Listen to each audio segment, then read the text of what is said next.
ആ ദിലീഷേ, റേറ്റ് പറയടാ. സുഖമാണോ എനിക്ക്? ഓ, നമുക്കൊക്കെ എന്നാ സുഖമാടാ, നാട്ടിലല്ലേ സുഖം മൊത്തം. ഇവിടെ അത്ര സുഖമൊന്നും ഇല്ലടാ. പിന്നെ എനിക്ക് ഒരു 10,000 രൂപ വേണമായിരുന്നടാ. 450 ദിർഹംസ് അല്ലേ? ഇല്ലടാ, ഭയങ്കര ടൈറ്റാടാ. എല്ലാം കൂടെ ആകുമ്പോഴത്തേക്കിനും ഒന്നും ഇല്ലടാ കയ്യില്. ഒരു അടവുണ്ടായിരുന്നടാ, എനിക്ക് അത് എങ്ങനെയല്ല ഒന്ന് മറിച്ച് കിട്ടുമായിരുന്നെങ്കിൽ. നിനക്ക് പണിയൊന്നും ഇല്ലടാ? മൊത്തത്തിൽ പണിയില്ല, നാട്ടിലാർത്തേപ്പം പണിക്കുള്ള. ആ കൊള്ളാം. ഒരു 5,000 രൂപ ഒന്ന് സെറ്റാക്കി തരാമോ?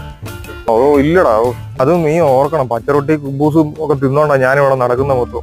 നോക്ക് കേട്ടോ. ആ ശരി. ഒരു പുണ്ണാക്കും ഇല്ലാതെ നടക്കുമ്പോഴാണ് അവന് ഇനി 1000 കൊടുത്താൽ കിട്ടുമെന്ന് ആർക്കറിയാം. സുഹൃത്തുക്കൾക്ക് എന്തെങ്കിലും ഉപകാരം ചെയ്യുമ്പോൾ തിരിച്ചൊന്നും പ്രതീക്ഷിച്ചുകൊണ്ട് ചെയ്യാതിരിക്കുക. പ്രതീക്ഷിച്ചു കഴിഞ്ഞാൽ ധനനഷ്ടം മാത്രമായിരിക്കില്ല, നഷ്ടപ്പെടുന്നത് സൗഹൃദവും സമാധാനവും കൂടിയായിരിക്കും. അവൻ ഇല്ലാഞ്ഞിട്ടായിരിക്കും ചിലപ്പോൾ എന്നോട് ചോദിച്ചു. കൊടുത്തേക്കാം. ദിലീഷേ, 10 നീ ചോദിച്ചേ? 10 സെറ്റായി. കുളു മണാലി ആണെങ്കിലേ ഞാൻ ഉള്ളൂ.